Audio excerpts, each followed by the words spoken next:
Hey everybody, it's Miss A and I'm here with the YouTube recap for what we did in class today. So today we worked on comparing decimals and which is exactly like comparing any other numbers. So we started off with what did we know about comparing when it comes to just whole numbers. So we talked about comparing, let's say, the number 5,674 and 5,647. So one of the strategies that the children were taught, and this is the expectation that we should see this, is using a place value chart to help us compare numbers. Now, we know we can look at these, and sometimes people can look at numbers and tell which ones are greater than others, but mistakes happen. And so I know I have to compare the same place value in each number. An easy way to do that is to create a place value chart. So this is my thousands, my hundreds, my tens, and my ones. And I have my two numbers. The first one here is 5,674, 5,647. So when we compare numbers, we go to the greatest place value of the numbers. So I'm going to start here in my thousands because that's my greatest place value here. And I compare those digits. I have a 5 and a 5, so they are equivalent. So we can move on to the next place value. I go to my hundreds.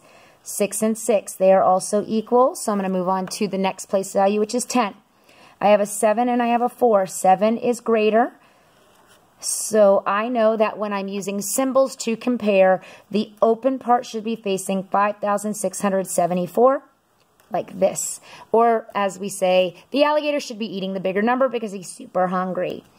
So when you're comparing decimals, it is the same principle. You are still lining up the numbers. You're making sure you line up your decimals. That is super important. And you're going to the greatest place value to the left. So if I have to compare, let's say I'm comparing 0.57 and 0.6. All right. I am still using my place value chart to compare.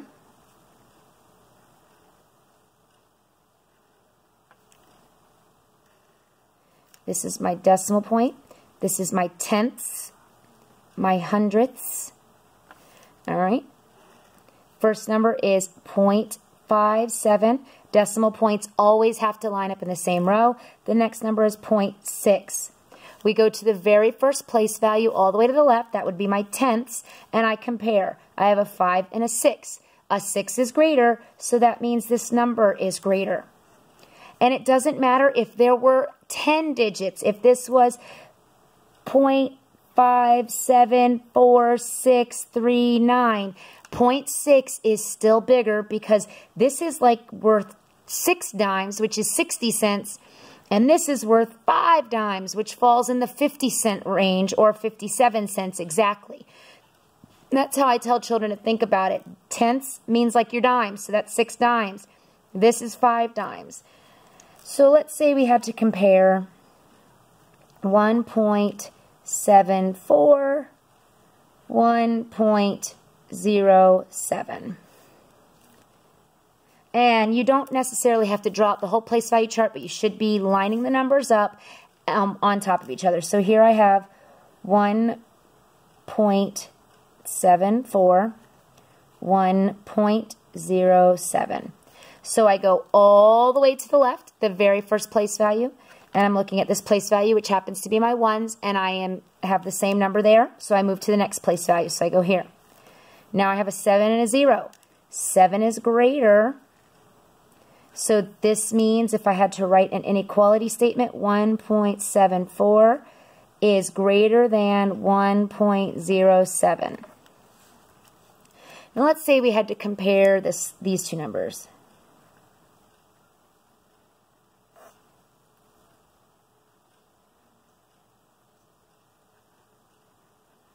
All right, same principle. We're stacking the numbers and we have to make sure we align our decimal points. So what I usually do is I actually draw my decimal points first. I know that they have to be lined up, and then I write the number just the way this is. So there's 2 digits prior to this decimal point on this number, and there's 1 digit after. This one, there's 1 digit before and 2 digits after. My numbers my decimal points have to be aligned because then it aligns my place values. So this particular number, we go all the way to the greatest place value, which is my 1 in my tens place. And I have nothing here. Well, 1 is greater than 10, or 1 is greater than 0, excuse me. So 13.6 is the greater number when we compare these decimals. Another thing that the students have to do is possibly give a range. So we might have 0.6 is less than blank, which is less than 0.73. This particular type of problem, they would have to figure out an answer to put here. And there are multiple answers that can fit here. So basically they're figuring it out like a number line. Well, 0.6, what comes after 0.6? This is the same thing as 0.60. Well, that would be 0.61, 0.62, 0.63, 0.64, 0.65, 0.66, 0.67. And you would go until you get to 0.73, 0.68, 0.69, and now it's 0.70 because there isn't a 0.610. That doesn't make sense. 0.70, 0.71, and 0.72, which means any one of these numbers, with the exception of this because that's where we started, any one of these numbers could fill in this blank. They may ask a question like 3.2 is greater than, and you have a blank. And you just have to give a number that's less than this, which could be 3.1. That's a possibility. All right, so let me go ahead and give you your extra credit. And please remember, there is a test tomorrow on compare. Oh, and I'll go ahead and do a little quick review lesson or review video. Extra credit.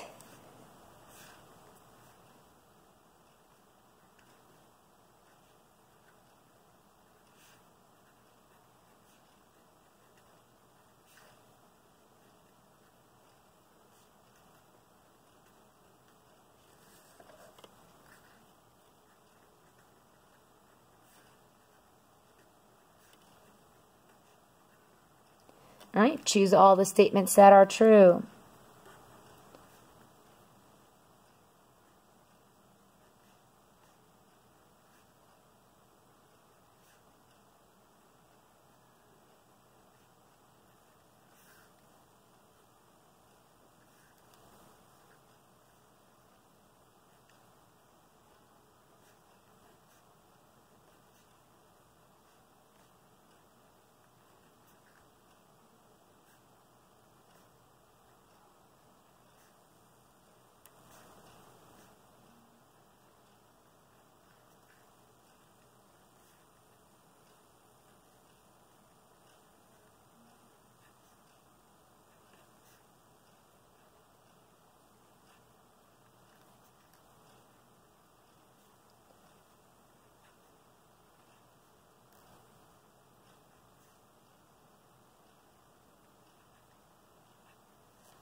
All right, here's your extra credit. Thanks for watching, everybody.